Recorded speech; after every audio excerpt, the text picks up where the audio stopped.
Угсаатан нь түүхийн явцад бүрэлдэн тогтсон нутаг дэвсгэр. Аж ахуй, соёл, хэл, ухамсарын тогтвортой нэгдэл.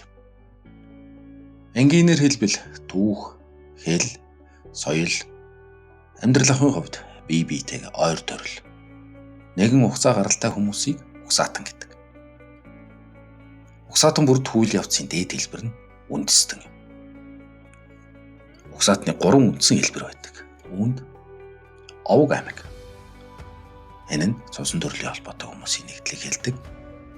Ястан. Нэгдмэл аялга, зан заншил, аж ахуй, нутаг дэвсгэр бүхий овгуудын нэгдэл. Дөрвөд бүрээд гэх мэт. Үндэстэн. Нэгдсэн нутаг дэвсгэр, хэл хязгаар, соёл, зан заншил, эрхлэх аж ахуй, бичиг үсэг, нэгдмэл нэг хэл, үндэсний ухамсар бүхий хүмүүсийн нэгдэл. Жишээ нь 12-оос 13 дугаар зуунд Монголын нутаг дэвсгэр дээр олон овог аймаг оршиж байсныг Чингис хааныг итгэж нэгдмэл нэг улс бүрэлдэн тогтсон. Улмаар тэдгээр ястнуудаас түүхэн явцад Монгол үндэстэн бүрэлдэн тогтжээ.